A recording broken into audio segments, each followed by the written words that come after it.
I've got a sneaking feeling that Lewis Hamilton will probably rise again when he arrives at Ferrari, because it really can't get much worse than what's going on at Mercedes right now. His departure from that team is looking borderline tragic. And then there's the matter of his motivation, because right now Lewis has got none of that. Or will il predestinato completely sup him of any hope?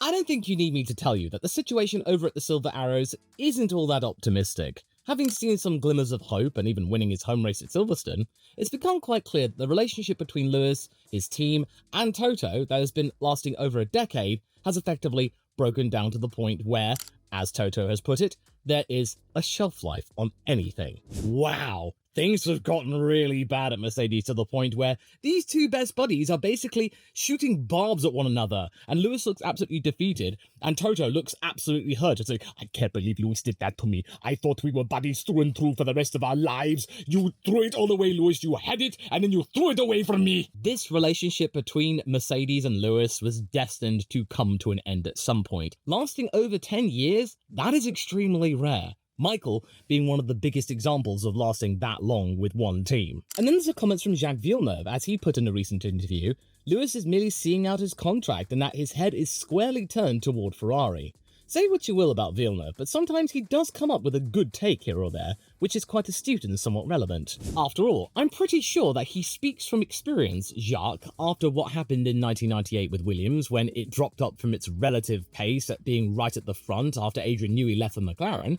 He was hoping that maybe in 1999, the British-American racing outfit that was buying a Tyrrell that was effectively on its deathbed, and Ken Tyrrell, the founder of the team, wasn't even there. He stormed off after they hired Ricardo Rosset. Obviously, 1999 happened and BAR were absolutely disastrous, but for a brief period in history, Jacques was looking to that team and thinking, yeah, me and Craig, we're going to come up with something great. And I actually need to turn this around. BAR, they eventually became Mercedes. There you go. It was a feel-good story after all. That being said, any driver would want to finish their stint with a particular team on a high. And right now, at Mercedes, that is looking practically impossible to achieve because the team has no ideas about what to do with the W15, and they're already looking ahead to the following year where Lewis will not be there.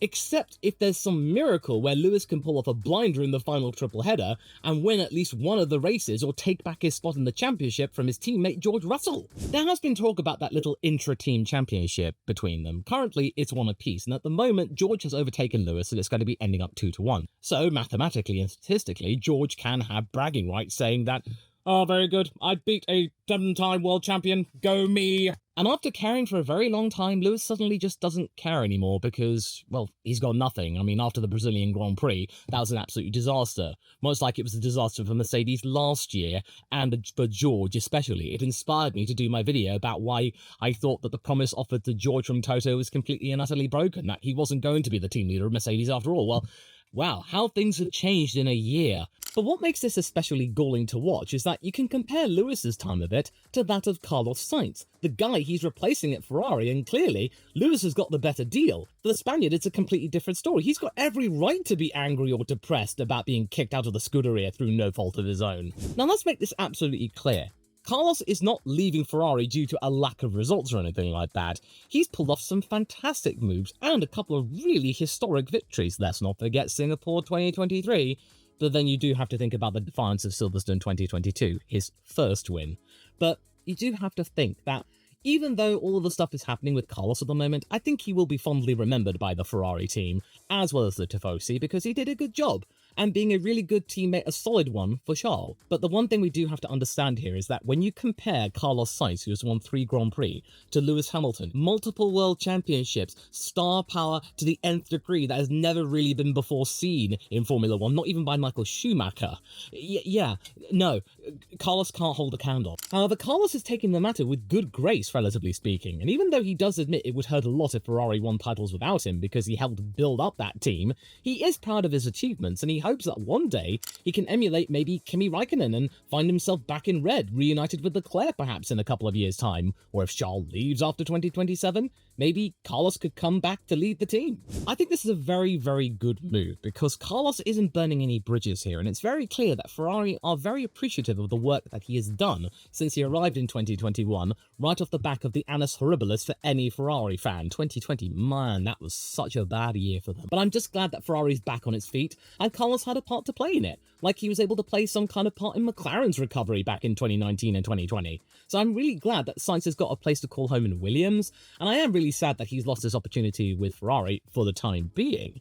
But I certainly think he has held himself up, and he's taking this very well, on the chin, and with not that much sadness or anything like that. He's hoping to come out of this swinging like he did in Mexico. That was triumphant. And it really goes to show how good of a job Fred Vasseur is doing right now, and it really also goes to show that Ferrari needs a cool Frenchman at the helm to make sure that they can actually remain true and remain at the top and get really good results. Because when you look back at Brackley, it's quite clearly evident that even though Toto and Fred are really good pals, they have really contrasting values and opinions and procedures as to how to run a team. Because right now, Toto very much wears his emotions on his sleeve. And the emotions that he is displaying right now are not very nice ones. I think it's been quite obvious that in the 3 seasons where Mercedes have not been winning races consistently or going for constructors titles, that Toto's mood tends to change almost with every single session. And right now, it's completely hurting of the fact that everything seems to have fallen apart in the last couple of years, including the revelation that came to light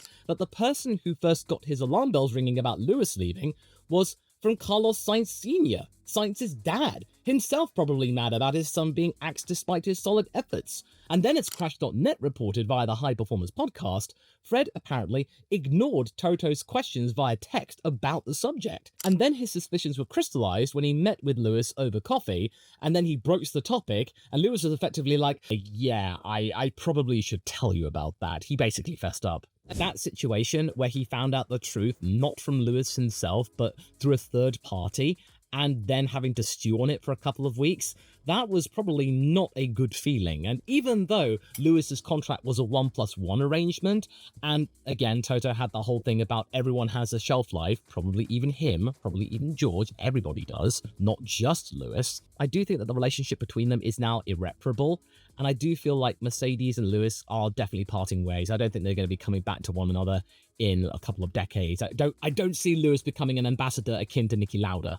And it's really, really tragic because it really should not have ended this way. It should have been more poetic, but as we know, Formula One is quite ruthless. It isn't always poetic. You do get some feel-good moments, like with Alpine and Interlagos just now, but it's really especially depressing because Toto and Lewis arrived at Mercedes in their respective jobs at the same time. They journeyed through Formula One together, and now they're splintering off due to the fact that Mercedes isn't getting any wins, and Lewis decided to take his destiny into his own hands and fulfill a dream, which is perfectly understandable and justifiable. But the way it came about, instead of Lewis just being upfront with Toto, but it is a situation where I can understand why Toto would be sad about it. And I can also see where all of the talk of sabotage came from. It's really quite easy to see that with Toto hurt and feeling wounded by the fact that Lewis had gone behind his back, he would want to take out his revenge on the driver. But you've really got to remember here that Toto is a consummate professional, even though he is quite emotional at points and he has very, very impressive skills in how to describe something as sad or not that great. I seriously don't see him hindering Lewis's car to the point where it's trying to get his own back or something, because that would then impede Mercedes doing well and getting anywhere near the constructors' top 3 or something like that. It just doesn't make any sense from that regard. But emotionally, I get it, but it would certainly not help if Max Verstappen were going to go to Mercedes, that if he realised that if you cross Toto, your car can suddenly get slow. No, I don't see that happening. But it's also not like Lewis is barking up the wrong tree or anything with his concerns about the car or the team's efforts in trying to fix the matter. His teammate echoes his sentiments, saying that the car right now is probably the most inconsistent it has been in his time with Mercedes. You've really got to remember that on his day, Lewis can really make that car dance near the end of a race. There have been multiple occasions, even with the car not being at its best, where near the end of the race, there's something clicking with Lewis and he's able to gain a couple of positions. And we also need to make sure and realise that in qualifying, that Mercedes W15 is not all that great. It has let them down, and the team has let them down in terms of logistics and timing. There have been multiple factors as to why Lewis has been stuck at the back, not just down to pure skill Although you could easily say that at this point, apathy has certainly come to the play here, because, well, Mercedes are fourth right now. There's no point going for third. It's too far away. There's no point trying to get one over George or anything like that, because George is the future of Mercedes alongside Kimi Antonelli. Lewis is probably feeling really emotional himself, because this is the first time he has seen this level of just removing himself from the situation, because at McLaren it got so bad he couldn't wait to leave, and it was just a natural time for him to leave, and there wasn't really that much time to process. It was only like a few weeks and then he was gone over to Mercedes. This has been dragging out for nearly a year. But despite all of that, Lewis should really try his damnedest despite the car not being with him, because you've only got to look at what's going on at Aston Martin and what Fernando Alonso is doing. He is the king of complaining and radio soundbites, and even he is motivated at Aston Martin. And right now, at Brazil, that car turned out to be the slowest. And Fernando is more chipper than he was when he was with McLaren for that second time around. This is just completely bizarre. But seriously, Fernando right now is a completely changed man, and it makes you realize that if you have the hunger in your heart to keep racing, as well as the eagerness to train as hard as possible and want to do best for your crew, then you can basically achieve anything. There's a really good piece from Formula.hu that Alonso did, and I'll leave a link in the pinned comments. Seriously, that website has some banger articles, but here, I'll read it for you right now if you haven't got the time to read it in your own leisure. So here you go. Hope is what is always there. Of course, in terms of positions and efforts, we can say that it is not worth fighting for 12th place, but if this 12th place gives the team any insight into what's missing, if you see some weaknesses or strengths when you're fighting other cars, you can feed that back to the team and improve for the next race or year. That's why it's worth going through it, and the hope is there that the next year will be yours. That's what keeps you alive, and that's what keeps you motivated. From the point of view of the 900 people working at the factory, it doesn't really matter whether you finish 12th or win races. They do their best work every single day from 8 AM to 5 PM to come up with the best possible car. So every lap you complete, you feel privileged to be able to do that and represent a team and a brand like Aston Martin in this case. And so you're happy to give 100% every round, no matter what position you end up in. Oh, wow, that is really, really admirable. This is why I really respect Fernando Alonso. He, on his day, can really inspire a team, as well as completely send them into the pits of despair. It's wild how much of an influence he has on a team. And I know, you can easily play Gunther's advocate here and say that he's only talking in this manner because he's on Papa Stroll's payroll, and that it's his job to big up the team in the light of their shortcomings. This isn't the Fernando we recall from his second stint at McLaren, and I can understand the confusion you might be having, but I do think this is genuine. From the way I see it, Fernando has matured considerably since he was back over at McLaren, and the motivation that he has is a whole different vibe and aura, you know, because he's there right at the bottom of a ground floor movement. Aston Martin is transforming itself from the plucky, go-getter underdog team that was Jordan, Force India, Racing Point, Midland, Spiker. No, Aston Martin is a team that is here for the long haul with cutting-edge facilities, up-to-date technology, and a really impressive engineering lineup that is growing by the day, with Adrian Newey at the front, a person that he's long hoped to work for, but narrowly missed out on doing so at McLaren, and had not been able to do so at Ferrari. So this is a personal goal of dream of his. There's plenty of reasons why he wants to stick around, and even though he might be getting close to 50 by the time he maybe does retire, I think he's going to be contributing a lot to Aston Martin, and he clearly enjoys the company that he has. And sure, there were quite a lot of people he was working with at McLaren that he got on with, his main mechanics, but you have to understand what was going on at McLaren at the time. It was a very, very tumultuous period in its history, with Ron Dennis out the door, who had been around for decades and was one of the main architects of the majority of its success, especially in the late 80s. All of that was going away. It was a really awkward divorce, gardening leave, and McLaren just felt like it was going through an identity crisis. It wasn't sure what it was, with Eric Boullier there as a team principal and then being sacked, Zach Brown finding his feet and what he could and couldn't do. There was a lot of stuff going on at McLaren, and they were just not capable of corralling the likes of Fernando Alonso, whereas Aston Martin simply can, and they are backing him. He's backing them as well. You just feel like, wow, Fernando really is good on his day, and he must be really good to work with at the moment, and he's got their back. Especially what you just got to look at what happened in Brazil. He was right at the back. He was in considerable pain. He raced through that pain and he got past Zhou Guanyu despite being a whole pit stop down. He did it for the crew, and they were right there with him, pulling him out of that car. They realized that, wow, that is a team leader. Seriously, this is why I just completely fell in love with Fernando when he was at Ferrari. He knows how to make a team sing as well as make them wince. It's just wacky. Lewis just simply cannot do that when he's in the pits of despair, because right now it's just sad. It's just depressing that it's just gone so wrong for Mercedes. I'm not saying it's all Lewis's fault, but he's certainly not helped. He's not contributed. And I do worry at Ferrari that if they get the rules and regulations of 2026 wrong, that we might be seeing more of the same, and we might be seeing Charles running rings around him or something. There's a lot of unknowns here, but there are lots of reasons to be somewhat optimistic. Because I'm comparing Lewis to Fernando, and even though hunger and passion are there and both men have presented themselves as angry, bleak and weary in the past, Hamilton tends to wear his feelings on his shoulders more. Right now, his feelings are that he has given up on the team, and the team has given up on him after the Ferrari deal came to light. The spark between them is gone. And even though both parties are hopeful, understandably, that they can end their partnership together on a good note, with either maybe a podium or even a victory, I don't think that's going to happen, because Ferrari, McLaren and Red Bull, they just look too strong. Having said that though, the last time Lewis was leaving a team, it did happen. McLaren was able to give him a win at Austin, the first Circuit of the Americas race. What with the Stetsons on the podium, that was great. Even though that victory was between two DNFs, swings and roundabouts, I suppose. But let's just take a look at what he could expect at Ferrari. What's in store for him right now? Right now, Ferrari's got a good lick of pace at the moment. Their new management seems to be working. Charles has got a race engineer that he can believe in, and I haven't seen Leclerc this happy in absolute yonks. And look at all the big name sponsors they're bringing in. HP, now IBM. It's very computer heavy, and I wouldn't expect that from the likes of Ferrari, but there you go. There's just a lot of blue.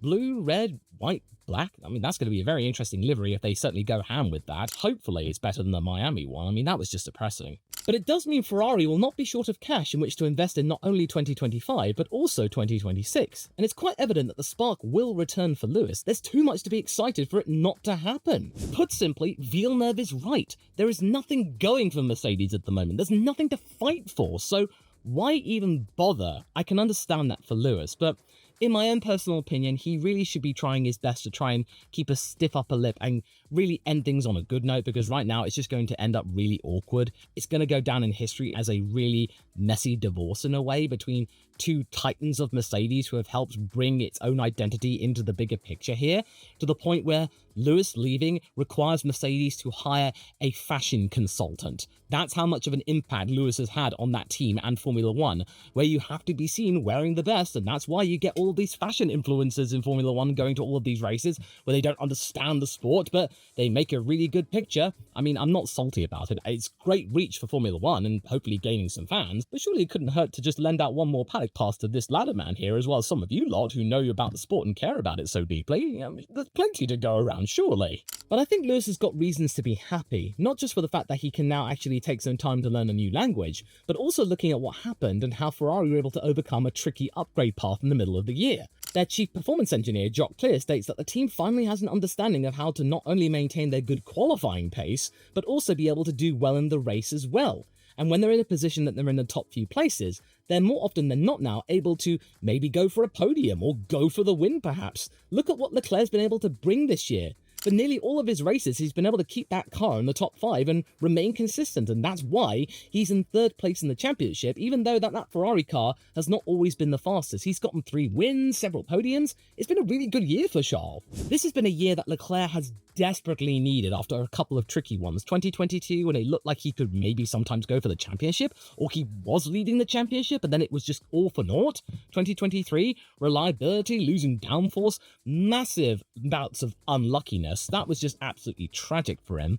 But you feel like he's now been able to bounce back from that. He's turned it around, and I am really looking forward to what he's able to do with 2025. And sure, there might be moments when they come to blows with one another, Charles and Lewis, but I hope against hope that those two are mature enough to be able to work together to make sure Ferrari win the Constructors. And at the moment, they're looking odds on to do it this year, and I'm pretty sure Carlos will be happy if they can win some silverware for the first time in well over a decade, and Carlos was there to help do it. I mean, McLaren is a really big obstacle for them at the moment, but they can certainly at least try. At least they could be in the hunt for it, and Red Bull's nowhere near them. But I think that Lewis could be optimistic. If that car can qualify well and give him the car that he needs for all of the weekend, he might be able to work some magic with it, understand the package completely, be able to progress in the race far more consistently than Mercedes could in this current iteration of F1. And let's not forget that we need to understand what is going on here. Ferrari have known that Lewis is going to be arriving with them for a long time now, and they've probably been paying attention to what he's been saying in the media regarding all of the shortcomings and the weaknesses of the Mercedes car, and making sure that their own car, the SF25 for 2025, does not do any of that.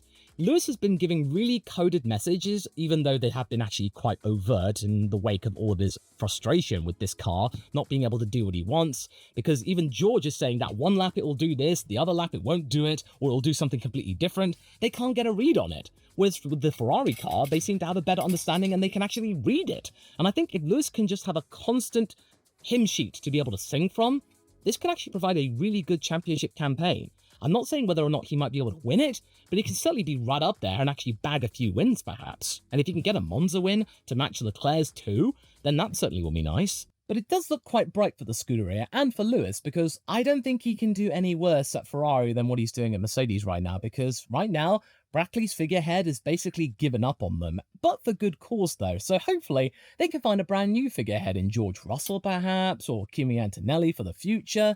But I feel like maybe Toto is just wanting a just fresh change of pace, because I think he's betting the farm on Kimi, because if that doesn't work out, then I wouldn't be surprised if Toto announces his retirement and that he's just going to be stepping back and being merely a shareholder. But speaking of figureheads and George Russell, he's certainly making a case for that role, and his performance this year gives Toto's team some hope that they can find a solution, as well as allow Russell to redefine his relationship with the F1 fandom and be taken seriously. And to find out why I think the last couple of races especially have been really good for his public relations with the entire F1 media, go and watch this video next, straight after this one.